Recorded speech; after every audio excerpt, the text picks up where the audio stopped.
In 2017, Star Citizen launched its 3.0 patch, which fundamentally changed pretty much everything about how players interacted and participated with the Star Citizen universe. The 3.0 patch has long been regarded as the biggest change to the game from any single patch. However, it seems very likely that Star Citizen's next patch will be even bigger.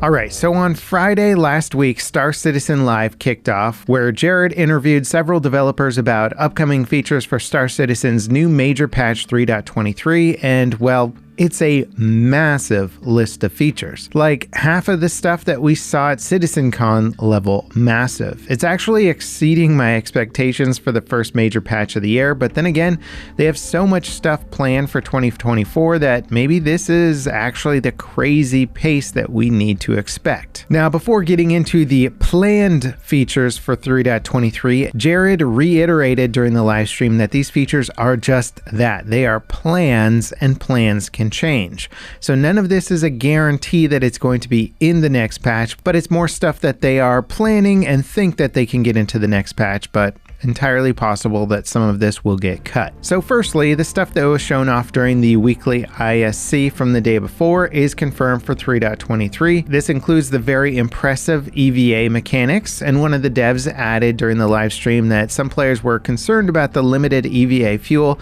and getting, say, stranded in space due to running out of fuel. And they mentioned that the push-pull mechanics that don't require full fuel to move around in space are actually quite useful, and players will be able to utilize this more than they think and allow you to conserve a lot more of your EVA fuel or just get around in situations even when you don't have fuel at all. Also, the new player interaction system is coming in the 3.23 patch, and it's going to be a massive quality of life feature. In fact, the amount of quality of life improvements in this patch seems monumental. We'll see if the quality of life improvements offset the, well, sure to be massive piles of bugs and server problems that come along with it. I wish I was joking or exaggerating on this one, but anyone who's been a Star Citizen fan knows that the launch of this patch is almost guaranteed to be a dumpster fire of server crashes and new bugs. Now, distribution centers are coming in the 3.23 patch, and I'm very excited about these. Basically, huge corporate-owned complexes that will serve as major mission hubs for basic things like shipping or dropping off packages to extreme missions such as raids where you may have to land on pads or in a hangar,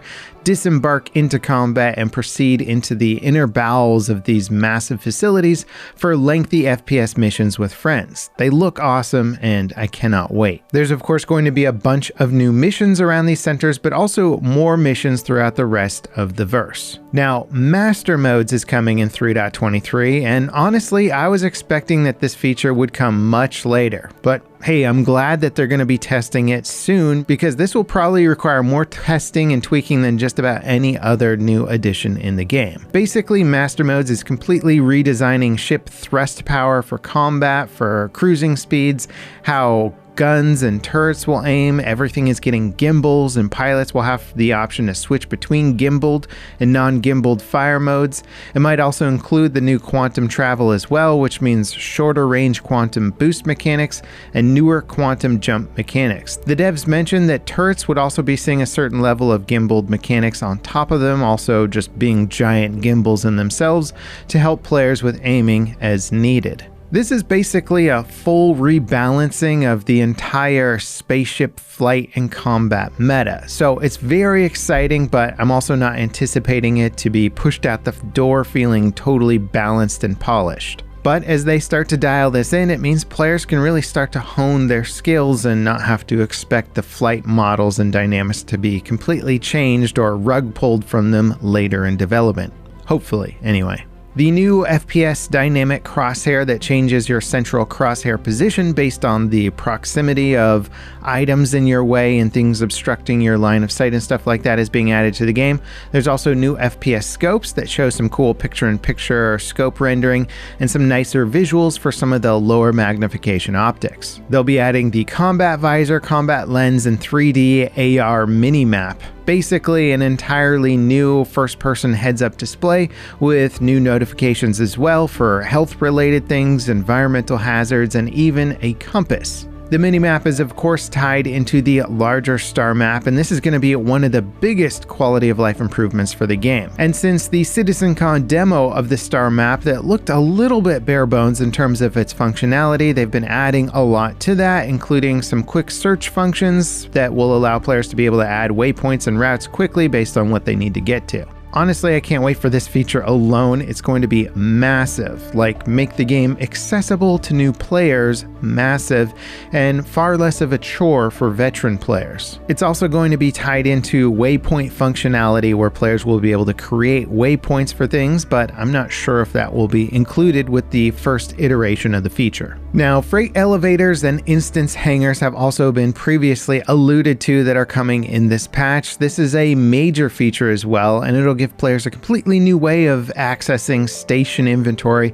and also setting up hangars as basically home bases that won't despawn after you log off. It'll have all your gear set up in the way that you want to set it up and stored in the way you want to store it, so you can prep for missions quickly and easily and do things like load ground vehicles ahead of time, invite players into your hangar to load up with some of the gear that you might have that they don't have. Just seems like it's going to be a very cool update to the game. New character generation is also coming in this patch. We got some hairstyles teased in the recent patches, but the character creator update looks very impressive. I hope that we'll be able to save our character looks in ways that either give us a visual code that we can just copy and store, or so that we can re-access our previously saved character designs after, say, a patch or wipe occurs. I definitely like to spend a lot of time tweaking a character build, but I'm less interested in the feature if it's going to get erased every single time that there's a patch. Now, the new looting and reloading functionality will also come to the game. Looting has been a placeholder system for a while in Star Citizen, and well, it sure feels like it. Very buggy and dysfunctional most of the time. So this update could be massive. Fingers crossed that it works nicely.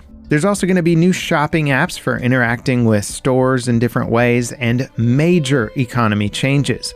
Basically, the economy is getting retuned around a ton of variables, and the devs are looking at things like the ease of missions versus the payouts, item prices in stores versus how hard it is to actually acquire those items in the verse, ship prices, travel times versus payouts for missions. It means that if you have a favorite gameplay loop for making stacks of cash in Star Citizen, chances are that it's going to change. Now, they also mentioned that there's going to be other secret things not yet mentioned, so this patch could be even bigger than they're letting on to right now. According to the pipeline leaks about what's going to be in the 3.23 patch, Tier 0 base building might be here, and if it were on the table and I were CIG, I'd probably want to keep it a secret as well, since it's such a huge feature of the game that many players, myself included, were really expecting to not see anytime soon.